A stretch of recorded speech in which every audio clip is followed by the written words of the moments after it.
এই মুহূৰ্তত ৰাজ্যৰ শিক্ষাৰ্থীৰ লগতে ৰাজ্যবাসীৰ কাৰণে আহি পৰিছে এক গুৰুত্বপূৰ্ণ খবৰ। আজি মুখ্যমন্ত্ৰীয়ে ঘোষণা কৰিছে এক সিদ্ধান্ত, যেহেতু সকলোৰে মনত এটা প্ৰশ্ন আছিল যে কেতিয়া অসমত লকডাউন পৰিব নেকি, কিন্তু অসমত নহয় লকডাউন। আজি এই মন্তব্য কৰে সকলোকে ভেকচিন লোৱাৰ আহ্বান মুখ্যমন্ত্ৰীৰ। মই জনাইছোঁ এই মুহূৰ্তত এক গুৰুত্বপূৰ্ণ খবৰ। কালিৰ দিনটোত কোভিডত আক্ৰান্ত হৈছিল 324 জন। মুখ্যমন্ত্ৰীয়ে লকডাউন সন্দৰ্ভত এই মন্তব্য কৰে তামুলপুৰত। যিহেতু শেহতীয়া কোভিড পৰিস্থিতিক লৈ পূৰ্বতে ঘোষণা কৰিছিল প্ৰয়োজন সাপেক্ষে ব্যৱস্থা লোৱাৰ, কিন্তু আজি মুখ্যমন্ত্ৰীয়ে ঘোষণা কৰিছে যে অসমত নহয় লকডাউন। মন্তব্য আমাৰ হাতত আছে, আপোনালোকক শুনাবলৈ চেষ্টা কৰিম।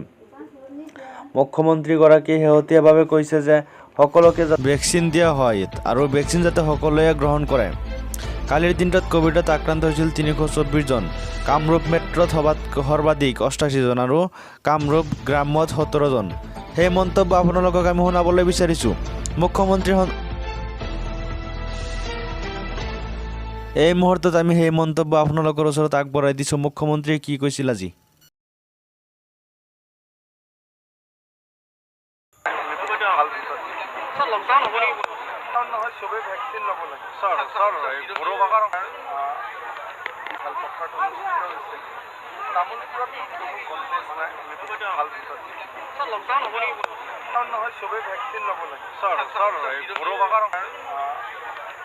কেশৱ মহন্তই কিন্তু তেওঁ সেফ ঘৰে ঘৰে গৈছে।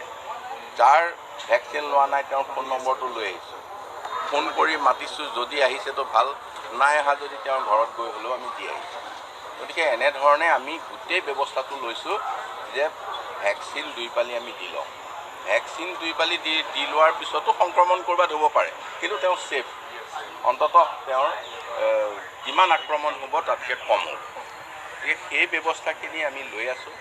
আৰু তথাপিও আমি এইকেইদিনত পৰ্যালোচনা কৰিছোঁ।